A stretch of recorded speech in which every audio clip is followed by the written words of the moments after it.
Welcome back to our physics class. हम लोग work energy power पढ़ रहे थे जिसमें वर्क ऑलरेडी कंप्लीट हो चुका था और एनर्जी में हम लोग मैकेनिकल एनर्जी को कवर कर चुके थे, that is kinetic energy and potential energy. But उन दोनों के समेशन को हम टोटल एनर्जी कहते थे और इसे कभी-कभी मैकेनिकल एनर्जी का भी नाम देते थे, जो कि इस वीडियो के थ्रू आपको दिखेगा कि ये जो मैकेनिकल एनर्जी है वो क्या होता है, हमेशा कंजर्व्ड होता है, लेकिन उसका एक कंडीशन है। जो फोर्स है वो कंजर्वेटिव होना चाहिए। मतलब ये सब बातें जो अभी हम इंट्रो में ही आपको कह रहे हैं, ये जैसे ही डिटेल में आप देखेंगे तो आपको समझ में आने लगेगा। तो चलिए स्टार्ट करते हैं आज का topic, law of conservation of energy. Clear है कि नहीं? So what is it? Law of conservation of energy. बोले sir law of conservation of energy, energy can neither be created nor be destroyed, वही वाला है क्या? आखिरी तक वहां पर पहुंचेंगे, लेकिन वहां तक कैसे पहुंचे हैं वो चीजों को हमको समझना है। हमने यहाँ पर ये जो स्टेटमेंट आपने पढ़ा है, यहाँ पर इस स्लाइड में कहीं नहीं लिखा है। मतलब ये है कि उस स्टेटमेंट तक हमें पहुंचना है। क्लियर है कि नहीं है? डायरेक्टली आपको वो चीजें अभी तक पढ़ाई गई है। तो चलिए स्टार्ट करेंगे हम लोग उसको, उस स्टेटमेंट को सही प्रूफ करने का। पहला बात क्या लिख रहा है देखिएगा, फॉर अ बॉडी और एन आइसोलेटेड सिस्टम। एक बॉडी का मतलब और आइसोलेटेड सिस्टम में कोई डिफरेंस है क्या? बहुत सारे बॉडीज अगर एक साथ रखे हुए हैं, मतलब एक बॉडी का इम्पैक्ट दूसरे बॉडी के ऊपर पड़ता है या दूसरा बॉडी का इम्पैक्ट पहला बॉडी के ऊपर पड़ता है, तो उन दोनों को क्या बोलते हैं? Isolated system. वो दुनिया से अलग है। क्लियर है कि नहीं? तो आइसोलेटेड सिस्टम का मतलब होता है मोर देन वन बॉडी, या फिर एक बॉडी हो या कोई आइसोलेटेड सिस्टम हो। आइसोलेटेड सिस्टम का मतलब उसमें बॉडीज मोर देन वन हो सकते हैं, लेकिन आइसोलेटेड है मतलब दुनिया से कोई मतलब नहीं है। वो दो मास के ऑब्जेक्ट हो सकते, सिस्टम हो सकते हैं, तीन मास के सिस्टम हो सकते हैं, चार मास के सिस्टम हो सकते हैं, एनी नंबर ऑफ मासेस के सिस्टम हो सकते हैं। तो यहाँ पर आइसोलेटेड सिस्टम का मतलब समझ में आ गया, आपस में मासेस एक दूसरे से रिलेटेड है बट दुनिया से उनको कोई मतलब नहीं है, आइसोलेटेड। तो या तो एक बॉडी है या एक आइसोलेटेड सिस्टम है। उनके लिए हमने एक थ्योरम पढ़ के आया है, that is work energy theorem. What is it? Work energy theorem. We have work energy theorem. क्या होता है ना sir? Change in kinetic energy, that is final kinetic energy minus initial kinetic energy is equal to, change in kinetic energy equal to होता था work done. किसके बराबर होता था? वर्क डन के इक्वल। Yes sir. तो वर्क डन के equal होता था, तो वर्क डन को ऐसे लिख सकते हैं, integration of force dot displacement. नहीं लिख सकते हैं क्या? Integration of force dot displacement. Displacement कहां से कहां तक बस देख लीजिएगा, यहां से यहां तक पुट करना। ये ऑलरेडी पढ़ चुके हैं हम, कोई नया चीज नहीं बोल रहे हैं।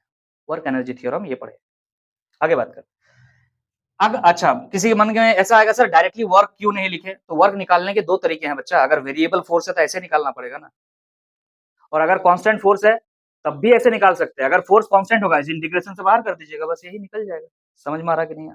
तो work done by variable force, work done by constant force, दोनों ही इससे निकाला जा सकता है, इसलिए इस फार्मूला को प्रेफर करेंगे हमेशा हम। क्लियर है ना? आगे बात करते हैं। But according to the definition of potential energy in a conservative field, हमने ये बात पढ़ा कहां पर ना, जब हम पोटेंशियल एनर्जी का डेफिनेशन दे रहे थे और हमने ये बात बोला था कि किसी एक पॉइंट का पोटेंशियल एनर्जी निकालना पॉसिबल नहीं है, सो दैट हम क्या निकालते हैं? Change in potential energy, and that change in potential energy is equal to negative of conservative work. ये बोला था। हम कह रहे हैं चेंज इन पोटेंशियल एनर्जी मतलब final potential energy minus initial potential energy is equal to क्या होता है? नेगेटिव ऑफ कौन सा वर्क? Conservative work. समझ में आ रहा कि नहीं? मतलब यहां पे जो वर्क लिखे हैं क्या कंजर्वेटिव है? हाँ, अगर कंजर्वेटिव है तो इस चीज को ऐसे लिखा जा सकता है भाई साहब, माइनस को हमने रहने दिया, और ये जो वर्क डन है सेम चीज है, तो यहाँ पर integration of F dot D x लिख सकते हैं। क्लियर है कि नहीं? लेट सपोज ये जो इक्वेशन को हम 1 मान लेते हैं, इस इक्वेशन को हम 2 मान लेते हैं, और हम देख पा रहे हैं यहाँ पे जो चीज लिखा हुआ है यहाँ पर वही चीज लिखा हुआ है। इसका मतलब ये जो चीज है ये जो चीज है दोनों सेम है। हम लिख सकते हैं यहाँ पर फ्रॉम इक्वेशन 1 एंड 2। ध्यान से देखिएगा बच्चा, यहाँ पर लिख रहा है change in kinetic energy that is K2 minus K1 is equal to क्या होगा बोलो? देखो ध्यान से, सेम चीज है यहाँ पर, ये सेम चीज। बोले सर नहीं सर यहाँ पर माइनस है, इस माइनस को इधर ले आओ। समझ में आ रहा कि नहीं आ रहा? एक काम करते हैं, माइनस लिखते हैं और ये पूरा चीज लिख लेते हैं, that is U2 minus U1। क्या फ्रॉम इक्वेशन 1 एंड 2 ये लिख सकते हैं हम लोग? यस और नो? लिख सकते हैं। चलिए फर्दर हम आगे बढ़ रहे हैं। यहाँ पर देखिए ध्यान से, पहले सीख लीजिए फिर आगे लिखिए। यहाँ पर K2 दिख रहा है हमको और यहाँ माइनस U2 दिख रहा है, इधर आएगा तो प्लस U2 हो जाएगा, that is K2 plus U2 is equal to क्या होगा जरा बताइए। यहाँ पर माइनस इंटू माइनस क्या हो जाएगा प्लस, दैट इज u1 हमको दिख रहा है यहाँ पर होगा, और यहाँ पर माइनस k1 था उधर जाएगा तो प्लस k1 हो जाएगा, तो k1 प्लस u2 इस तरह से आगे पीछे करके लिखे हैं, समझ में आ रहा कि नहीं? इसका क्या मतलब है, इसका क्या मतलब है? इसका मतलब यह है कि final kinetic energy plus final potential energy is equal to initial kinetic energy plus initial potential energy. इसका मतलब यह है कि बच्चा ये तो क्या है, टोटल एनर्जी, या इसी को हम क्या कहते हैं, मैकेनिकल एनर्जी। तो हम डायरेक्टली इसको इंप्लाइज करके ये लिख सकते हैं कि मैकेनिकल एनर्जी जो फाइनल होता है वही मैकेनिकल एनर्जी इनिशियल होता है। बट इस बात का आपको ध्यान रखना होगा, बार बार कह रहे हैं, for conservative field only, this is only for conservative field. इसका मतलब ऐसा फोर्स जो कंजर्वेटिव फोर्स है, जिसका वर्क डन पाथ पर डिपेंड नहीं करता हो, उस जगह पर ये आप लगा सकते हैं। मतलब जैसे ग्रेविटेशनल फोर्स हो गया, इलेक्ट्रिक फोर्स हो गया, ये सब कंजर्वेटिव होता है, कोई दिक्कत नहीं, आप अप्लाई कीजिए। लेकिन अगर फ्रिक्शन फोर्स आ रहा है तो वहां पर इनिशियल मैकेनिकल एनर्जी और फाइनल मैकेनिकल एनर्जी सेम नहीं होगा, some amount of energy will be release in form of heat. भाई साहब फ्रिक्शन होगा तो हीट जनरेट होगा ना, क्लियर है कि नहीं है? तो ये इनिशियल मैकेनिकल एनर्जी और फाइनल मैकेनिकल एनर्जी तभी बराबर होंगे जब कंजर्वेटिव फील्ड्स के बारे में आप डिस्कस कर रहे होंगे, जहां पर कंजर्वेटिव फोर्सेस एप्लीकेबल है। तो स्टेटमेंट में हमने इस चीज को लिखा है यहाँ पर, फॉर एन आइसोलेटेड सिस्टम और body in presence of conservative forces, in presence of conservative forces, the sum of kinetic and potential energies, the sum of kinetic and potential energies, भाई फाइनल वाला इधर लिख दिए, इनिशियल वाला उधर लिख दिए, at any point remains constant, किसी भी मोशन के किसी भी पॉइंट पर ये जो होगा फाइनल काइनेटिक एनर्जी और इनिशियल काइनेटिक एनर्जी सेम होगा। बोलने का मतलब sum of both will be constant.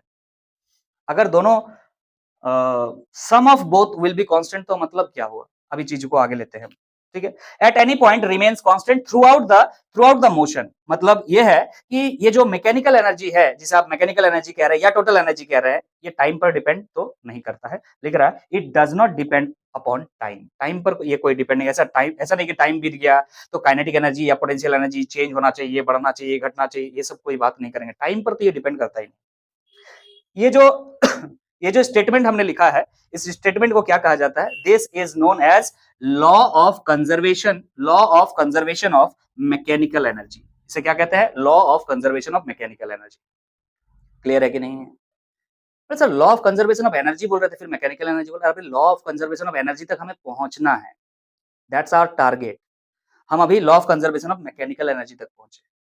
Clear है कि नहीं? दुनिया में सिर्फ यही एनर्जी है क्या, और भी तो एनर्जीज हैं, उसको भी इंक्लूड करना होगा, तब लॉ ऑफ एनर्जी पर जाएंगे हम। फिलहाल ये जो हम स्टेटमेंट लिखे हैं, mechanical energy final that will be equal to mechanical energy initial, this is known as law of conservation of mechanical energy and it is only applicable on conservative fields, और you may say where the forces are conservative forces. Clear है कि नहीं? तो यहां से ध्यान दीजिएगा, यहां पर हम एक काम करते हैं, फाइनल जो मतलब यहाँ पे बोलने का मतलब क्या है, K2 प्लस मतलब final kinetic energy plus initial final kinetic energy plus final potential energy, इस चीज को हम कैसे लिखे, ऐसे कर सकते हैं कि आप इस चीज को इधर अगर लाए तो चेंज इन काइनेटिक एनर्जी आ जाएगा, इस चीज को भी इधर लाए तो चेंज इन पोटेंशियल एनर्जी हो जाएगा। चलिए ध्यान दीजिएगा, यहां से हम आगे बढ़ रहे हैं, K2 है और इस K1 को इधर ला रहे हैं, तो K2 माइनस K1 होगा, बोलो हाँ कि ना? क्लियर है कि नहीं? यहाँ पर क्या है, प्लस है, प्लस लिख दिया हमने, यहाँ पर क्या है, U2 है, U2 लिख दिया हमने, माइनस ये U1 इधर आएगा तो माइनस U1 होगा, बोलो हाँ कि ना? और इक्वल टू इधर कुछ नहीं बचेगा, मतलब क्या होगा, 0, बोलो हाँ कि ना? अरे भाई समझ में आ रहा कि नहीं? तो ये क्या है sir, change in kinetic energy, चुपचाप ऐसे लिख सकते हैं। और ये क्या है, change in potential energy is equal to क्या होता है, 0। इस स्टेटमेंट का मतलब क्या है, समझ में आ रहा है?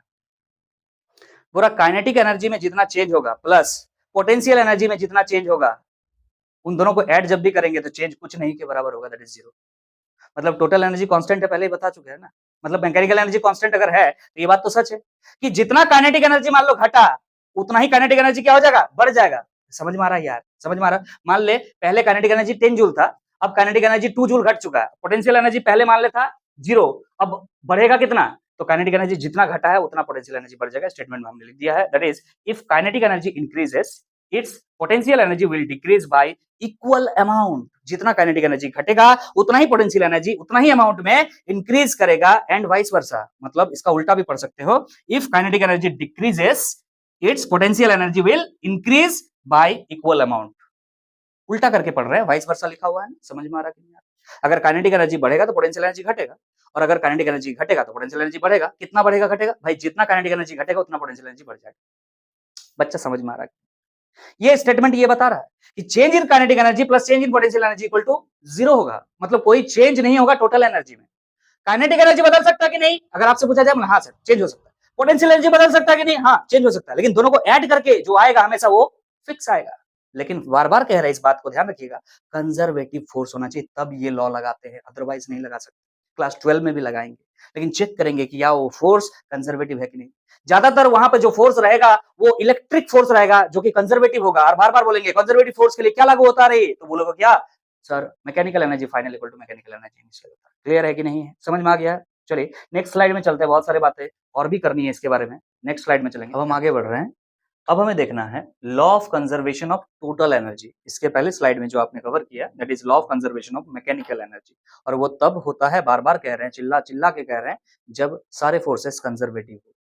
लेकिन जो टोटल एनर्जी है उसके बारे में हमने पढ़ा है बचपन में। Energy can neither be created nor be destroyed, it only can transfer from one form to another form. उस चीज के बारे में अब बात करने जा रहे हैं, वहां तक पहुंचना है हमारा टारगेट। इस स्लाइड में हम लोग पहुंच जाएंगे वहां। तो चलिए शुरुआत करते हैं इस बात का यहां से कि if some non conservative forces like friction, अगर नॉन कंजर्वेटिव फोर्स भी अप्लाई होने लगे किसी पार्टिकल पे, जैसे कि फ्रिक्शन। फ्रिक्शन क्या है? नॉन कंजर्वेटिव फोर्स है। नॉन सेंट्रल फोर्सेस सारे क्या होते हैं? नॉन कंजर्वेटिव होते हैं।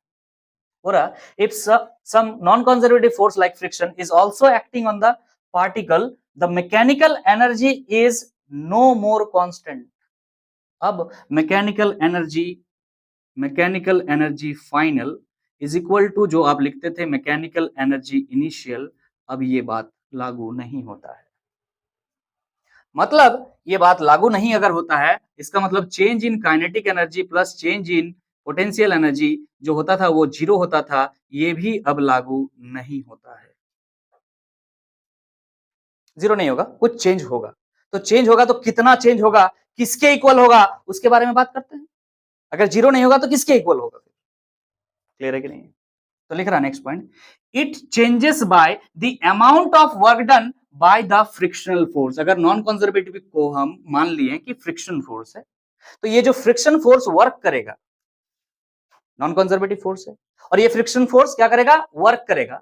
और ये जो वर्क डन है, इतना ही अमाउंट ऑफ वर्क डन जो है इन दोनों में चेंजेस आएंगे। बोलने का मतलब ये है कि अगर आप change in kinetic energy plus change in potential energy लिखते हैं, जिसे आप टोटल चेंज इन एनर्जी कह रहे हैं, और ये टोटल चेंज इन एनर्जी जो है वो किसके इक्वल होगा?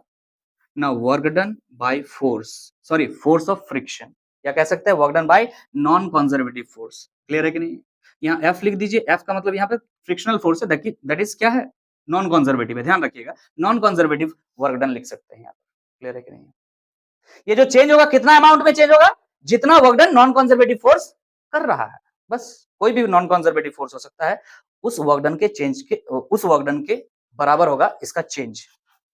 समझ में आ रहा है कितना डिफरेंस आएगा? अगर हम बोले तो नॉन कंजर्वेटिव फोर्स जो भी है, जितना अमाउंट ऑफ वर्क करेगा उसी अमाउंट ऑफ वर्क के बराबर ये चेंज आएगा। क्लियर है? समझ में आ रहा है? ठीक, ओके, कोई दिक्कत नहीं है यहाँ पर? ओके सर, समझ में आ गया। आगे बढ़ते हैं, ध्यान से सुनिए। तो ये जो वर्क डन है, जो नॉन कंजर्वेटिव फोर्स कर रहा है, ये वर्क डन अगर काइनेटिक एनर्जी और पोटेंशियल एनर्जी चेंज में कन्वर्ट नहीं हो पा रहा है तो फिर कहां जा रहा है? तो आगे लिख रहा है, the lost energy is transformed into, जो एनर्जी का लॉस हो रहा है, ये जो वर्क डन हो रहा है इस वजह से ये ट्रांसफर हो रहा है into heat, and heat energy developed is exactly equal to the loss in mechanical energy. यहां पे मैकेनिकल एनर्जी में लॉस हुआ ना, कितना लॉस हुआ? जितना वर्क डन हुआ, हाँ कि ना? मैकेनिकल एनर्जी में क्या हुआ? लॉस हुआ। इक्वल टू 0 होता ना, चेंज इन मैकेनिकल एनर्जी क्या हो जाता? 0 हो जाता।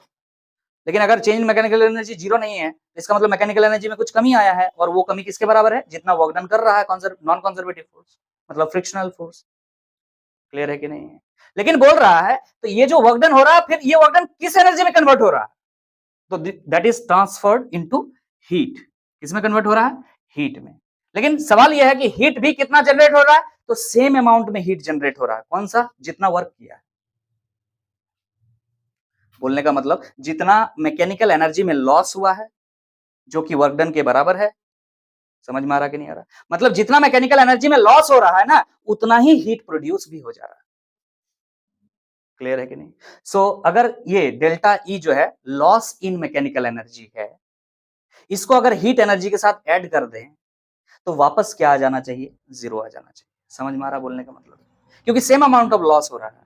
अगर उसको ऐड कर देंगे, लॉस को ऐड कर देंगे, तो वापस जो था वो हो जाएगा। तो हम यहां लिख रहे हैं the lost energy is transferred into heat and heat energy developed is exactly equal to the loss in mechanical energy. Then how much is the loss in mechanical energy? That is delta E. और इसके साथ अगर हम add कर दे heat energy को क्यों लिख दे रहे हैं? दोनों सेम होगा ना। तो अगर दोनों सेम होगा तो क्या हो जाएगा? ये इक्वल टू 0 हो जाएगा। अरे बच्चा, ये लॉस हुआ है और ये गेन हुआ है, तो प्लस माइनस लिखेंगे, प्लस माइनस करेंगे तो क्या आ जाएगा? 0 ही आ जाएगा। इसमें जितना लॉस आएगा, हीट एनर्जी उतना ही डेवलप होगा। एक लॉस है मतलब माइनस, और एक गेन है मतलब प्लस। दोनों को प्लस माइनस करेंगे तो क्या आएगा? 0 आएगा। इसका मतलब क्या है? सुनो ध्यान से। यहाँ कहाँ पहुंच गए आप बताइए? मतलब घुमा फिरा करके कहाँ पहुंच गए हैं? मैकेनिकल एनर्जी तो कंजर्व नहीं रहा, लेकिन फिर भी कह रहा है जो लॉस हुआ अगर हीट एनर्जी की इक्वल है, तो इसका मतलब ये आ गया कि जो टोटल एनर्जी होगा किसी भी सिस्टम का, हमेशा वो क्या रहेगा? कंजर्व्ड। उसमें कोई चेंज कभी भी नहीं आएगा। हो सकता है कि किसी एनर्जी के फॉर्म पे लॉस हुआ है तो कोई और एनर्जी का फॉर्म वहां डेवलप कर गया है। कितना अमाउंट ऑफ एनर्जी डेवलप कर गया है? जितना अमाउंट ऑफ एनर्जी लॉस हुआ है किसी में। जैसे कि यहाँ पर मैकेनिकल एनर्जी में लॉस हुआ था, तो हीट एनर्जी डेवलप हो गया। कितना डेवलप हुआ? Same amount. जितना लॉस हुआ था उतना ही डेवलप हो गया। दोनों को ऐड करेंगे, चेंज में दोनों का चेंज ऐड करेंगे तो क्या आ जाएगा? 0 ही आएगा। तो इस स्टेटमेंट को हम अब उस स्टेटमेंट के साथ मैच कर सकते हैं। लिख रहा है this shows that if the forces are conservative and non conservative both. अगर अब जो फोर्स लग रहा है पार्टिकल पे ना, वो कंजर्वेटिव और नॉन कंजर्वेटिव दोनों लग रहा है, तो लिख रहा है it is not the mechanical energy alone which is conserve. तो मैकेनिकल एनर्जी तो कंजर्व अकेले नहीं हो सकता है, but it is the total energy. It is the total energy. ये जो लिख रहा है ये टोटल एनर्जी है। May be heat, sound, light etcetera which is conserve. मतलब ये जो स्टेटमेंट आया, यहां से ये बात समझ में आ रहा है कि टोटल एनर्जी किसी भी आइसोलेटेड सिस्टम का क्या होता है? कंजर्व। तो हमने इस स्टेटमेंट को यहां लिख दिया। In other words, the total energy of an isolated system is constant. Clear है कि नहीं? देखिए, चेंज इन मैकेनिकल एनर्जी या फिर लॉस इन मैकेनिकल एनर्जी कह सकते हैं, is equal to gain in heat energy. मतलब प्लस माइनस करेंगे तो क्या आ जाएगा? 0 आ जाएगा। है कि नहीं? तो यही बात कह रहा है ना कि किसी भी सिस्टम का जो टोटल एनर्जी होता है हमेशा क्या होता है? वो कांस्टेंट होता है, वो चेंज नहीं होता। एक फॉर्म दूसरे फॉर्म पे कन्वर्ट हो सकता है, बट वो एनर्जी में चेंज नहीं आएगा। मतलब बोलने का मतलब एनर्जी पहले पूरा सिस्टम का अगर 10 जूल था तो 10 जूल मेंटेन रहेगा। हाँ, फॉर्म ऑफ एनर्जीज एक फॉर्म से दूसरा फॉर्म में कन्वर्ट हो रहा है, ये सब हो रहा चल रहा है। मतलब ये स्टेटमेंट भी आप नीचे अपने आप लिख लीजिएगा। Energy can neither be created nor be destroyed, it only transforms from one form of energy to another form. Clear है कि नहीं? यही बात था जो हमने शुरुआत में नहीं किया, आखिरी में किया, क्योंकि इस चीज को क्लास 9 में आपने शुरुआत में पढ़ लिया था, लेकिन आपको ये बात पता नहीं था कि कैसे ये बात। अब आपको ये बात समझ में आ रहा होगा कि टोटल एनर्जी हमेशा कंजर्व क्यों होता है। क्लियर है कि नहीं है? अगर ये बात क्लियर है तो अब आप लोगों का ड्यूटी है भाई साहब कि इस टॉपिक से रिलेटेड क्वेश्चन को सॉल्व करें। अदरवाइज ये टॉपिक का थ्योरेटिकली सारे कॉन्सेप्ट अब तक जा चुके हैं, तो आप क्वेश्चन क्या एग्जाम में बना पाएंगे? बिल्कुल भी नहीं। अगर एग्जाम में क्वेश्चन को डील करना है न्यूमेरिकल लेवल में, तो आपको क्वेश्चन बिल्कुल प्रैक्टिस करना चाहिए। तो यही सजेस्ट करेंगे कि क्वेश्चन कहीं से भी मिले, कोई भी बुक से मिले, कोई बुक हम आपको नहीं बता रहे कि इस बुक से बनाइए, किसी भी बुक से बनाइए। जितना थ्योरी आपको हमने यहाँ पे law of conservation of energy में पढ़ा दिया, इतना काफी है। इससे अलग से कोई और कॉन्सेप्ट निकल करके आपके पास नहीं आएगा उन सारे क्वेश्चंस में, दैट इज प्रॉमिस्ड। तो चलिए इस सेशन को करेंगे यहीं पे समाप्त। अगर सेशन अच्छा लगा है तो सेशन को लाइक कर दीजिएगा, चैनल पे नए हैं तो चैनल को सब्सक्राइब कर लीजिएगा और फ्रेंड्स में भी शेयर जरूर कर दीजिएगा। मिलते हैं नेक्स्ट वीडियो में, तब तक के लिए अलविदा। Thank you so much, signing off.